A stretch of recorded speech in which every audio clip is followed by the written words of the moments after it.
Ils vivent à Paris, Bruxelles, Montréal ou Johannesburg, mais chaque mois, leur argent fait vivre des milliers de familles en Afrique centrale. En 2024, la diaspora de la zone CEMAC a transféré plus de 1354 milliards de francs CFA via Mobile Money, soit 2% du produit intérieur brut nominal de la sous-région. Un chiffre historique révélé par la BEAC.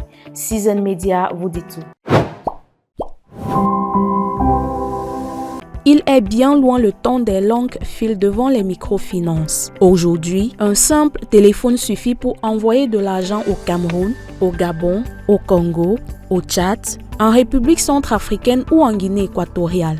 La progression est spectaculaire. Plus de 77% en seulement un an. Les transferts d'argent de la diaspora en zone CEMAC étant de 763 milliards de francs CFA en 2023 contre 1354 milliards en 2024. La plus grande partie des transferts provient de l'Union européenne, 804 milliards de francs CFA depuis l'euro, 275 milliards depuis l'Amérique du Nord, 162 milliards depuis d'autres pays africains. Le mobile money devient ainsi le nouveau poumon financier de l'Afrique centrale, rapide, moins coûteux et accessible même dans les zones rurales. Il transforme profondément l'économie régionale.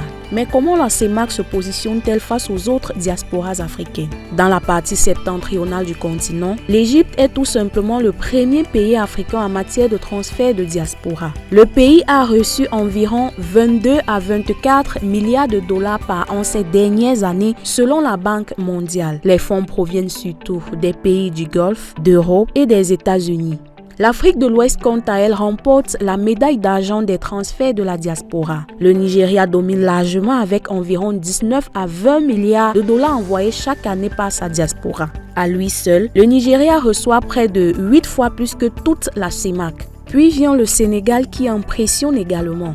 En 2024, la diaspora sénégalaise a transféré plus de 2211 milliards de francs CFA, soit près de 12% du produit intérieur brut national.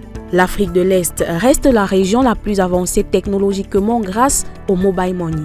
Le Kenya a reçu près de 4,9 milliards de dollars de sa diaspora en 2024, soit plus de 2800 milliards de francs CFA.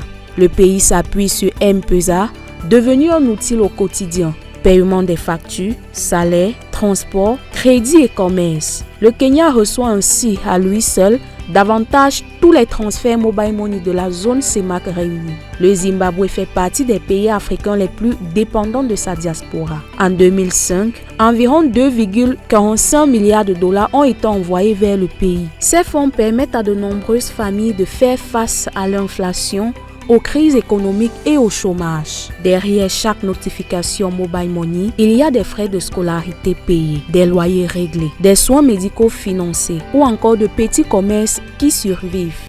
La diaspora n'est plus seulement un soutien familial, elle devient un véritable acteur économique régional. Et une question se pose désormais. Le mobile money est-il devenu la première banque des Africains? Donnez-nous vos avis en commentaire. N'hésitez pas à liker, partager et vous abonner pour plus de contenu sur Season Media.